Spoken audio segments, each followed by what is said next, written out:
just before you start the clock, between all of that illustrating and the concert downstairs, arts, arts, arts, arts, arts, arts, arts. Thank you for giving me 10 extra seconds to do that. That being said, Mark Morash, 25 Miss Till Drive, Brookfield. Here we are again with the Student Discipline Policy 5144 in the section Actions Leading to Disciplinary Action. In August, it read, a walkout from or sit in within a classroom or school building or school grounds. Today it reads, a walkout from or sit in within a classroom or school building or school grounds or actions that substantially disrupt school operations. It has somehow become worse, adding a third action that can be punished. Maybe you meant to have it say or school grounds that substantially disrupt school operations.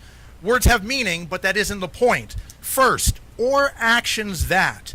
Writing the language of rules and leaving it vague and ambiguous does not bode well for students. Kids need structure and rules that clearly define what is and is not allowed. But secondly, more important, this item contradicts language already in our policy handbook and nobody has mentioned it.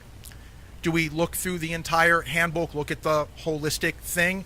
Because in 5145, Civil and Legal Rights and Responsibilities, we have the language, quote, any section of the school which can be used at all times without disruption of the main body of students and which is available to students during non-academic periods shall be available to students during non-academic periods, shall be available for peaceful assembly of students for the purpose of voicing opinions, end quote.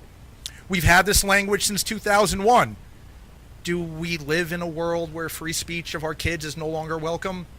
Don't answer that right now. Maybe the better question is, who are we as a community to want to take this away from our kids?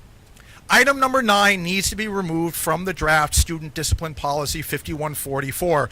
We need to stop thinking that threats of punishment are going to make our schools better.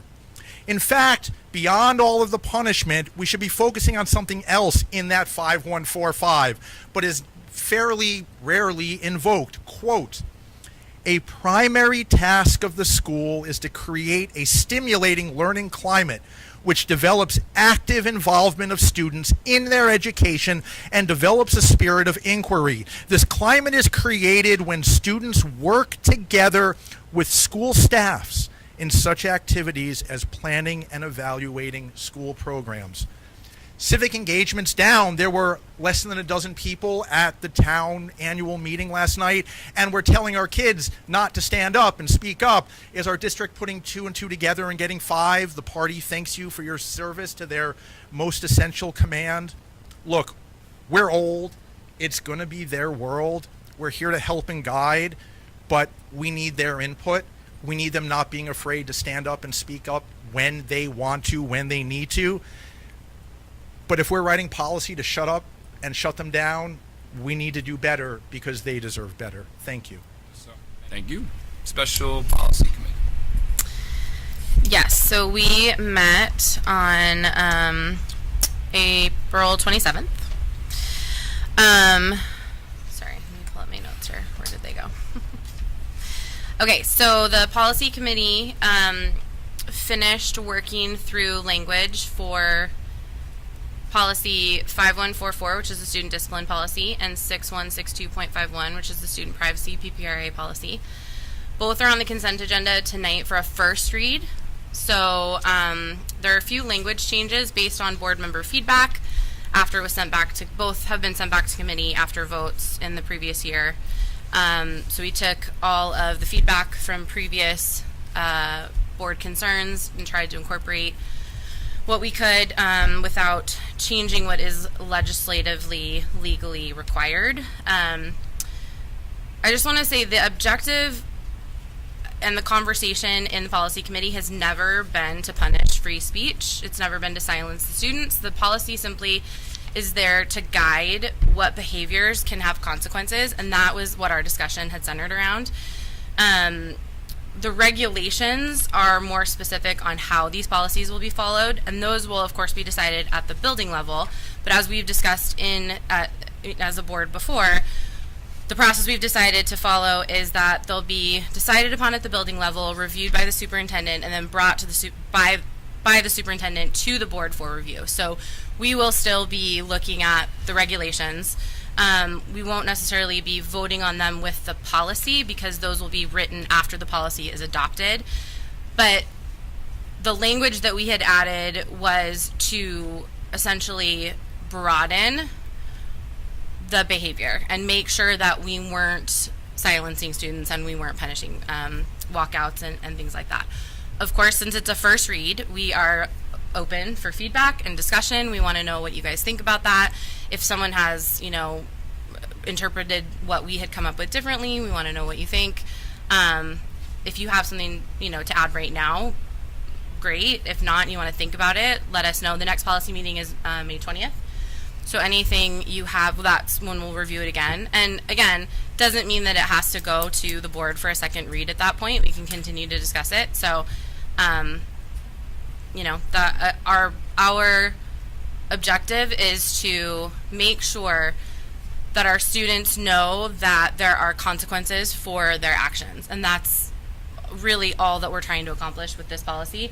Our current policy does not really say anything other than 3 sentences, and so we're really starting from scratch. So everything is going to be, different. And the policy manual that the district is trying to update and make sure is ready for all 3 schools. We've reviewed it before.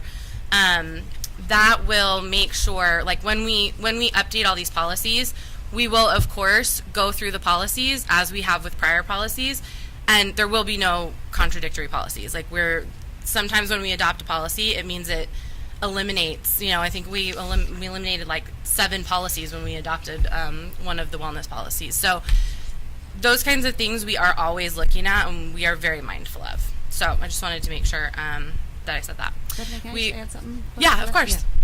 So I think we meant for number 9 not to have the or in there. I think that's why. So I'll read it. So if you're not looking at it, Mm-hmm. I'll walk out from or sit in within a classroom or school building or school grounds that substantially disrupts school operations. Yeah, because Right? Because not or, that would Wait. mean. we had clarity here, and as you, we had clarity during the subcommittee meeting that our intention was not to silence students, but if there was a bona fide disruption, we wanted school leaders to be able to say this is materially disrupting the learning environment, and so that's the intent. And I think that Joy's suggestion there, if we take out that out, as we heard in public comment, that's broader than we intended. Okay. And I'll make note of that. results in more, problematic gray area. And I just want to explain, like, or at least I think Yeah. a shared agreement on this. I did actually look up the Tinker versus Des Moines case, Supreme Court case, and it does say, students do not lose their First Amendment rights to free speech when they enter school. The 7-2 decision established that schools cannot prohibit speech unless it has caused a substantial disruption to the educational process. So that's where I pulled the language Right. from.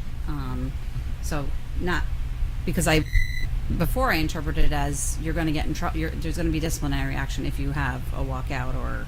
Right. So I feel like this makes it better. At least that's my opinion of it. Mhm. It's in no way to stifle freedom of speech, and that's what I pulled from that Supreme Court case to kind of support that number 9. And I made a note to take out the or. That must have Okay. just been an interpretation Or when we that when we And then the also the word actions. yeah. And in that court case, is there a definition No, of they substantial? won't. Like that's Well, they that, no, right? They're never no, going to hold do that. on. It's just like a search and seizure, right? Yeah. All you need is a little bit of Exactly. doubt, right? Without Or material disruption of the learning environment. When do you want feedback? Before like the 19th? Yeah, so Or- our next meeting is the 20th, and we'll talk about it then. So anytime before then, Okay. if you want to just email me your thoughts, or Okay. if you have, anything you want to send for us to consider. Yeah. Um, I just want to be able to read it again. and Yeah, of course. digest That's it. why we do it this way, right? We've had it before, but we are looking at it with different eyes now, and so, we definitely want to make sure we're reviewing it. This is also, as I've said before, this is a very robust policy because we are treating it as a brand new policy because it's not replacing a current policy in the same way that, like, we don't have a lot of the language in this policy anywhere in our policy manual or in our policies. And that's why it is also one of the recommended legally required policies that we've tried to make a priority, both last year and this year. And also, I mean, we all know, right, this PPRA policy has to be adopted at some point. Did we get anywhere with invasive physical exam? Like, did you guys get anywhere? So So- that was going to be the next thing that I highlighted is, Before we move on to that, yeah. are we Oh, sorry. 5 o'clock on the 20th?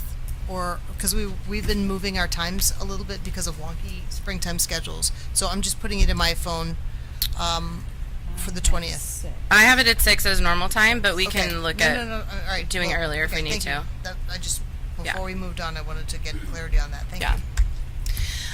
Yeah, go Can I ahead. just Sorry. ask a quick process question? Mm-hmm. So it says the consent agenda for first read. Correct. So that doesn't mean we are voting on accepting. No, so Okay. yeah, And this is so my the- own yeah. unfamiliarity with the process. No, that's valid. So the process, and for any of the members of the public who are wondering, when we review it as a committee, we put it on the agenda for a first read, which means it's the first time the board is seeing it. Okay. Now, this is a policy we reviewed before and got voted down, so it's not technically the first time, but we treat it as a new policy because it went back to the committee. So this is the first opportunity for the board to have discussion on it, for us to get feedback from board members. Then we'll meet back as a committee and we'll take all of the board member feedback and we'll say, okay, so-and-so has this feedback. What about this? Oh, we didn't think about this. Oftentimes there's no feedback, and then we know that we're good to move on.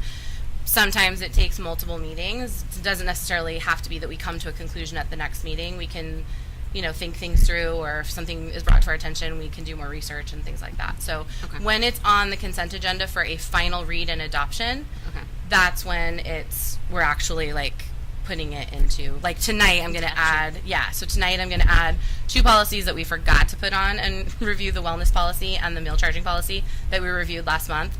We forgot to add it to the agenda tonight for a final read and adoption. There was no feedback on those policies. Everyone agreed. It was the changes to the celebrations and the changes that we had made to the meal charging based on the audit language. And so for those, I'm putting them on the consent agenda. They'll be adopted tonight, unless someone has an objection that I'm not aware of. But Okay. does that make Thank sense? you. Yeah, of that course. makes sense. Thank you. Yeah. Okay, so back to the people. So is that all the questions about student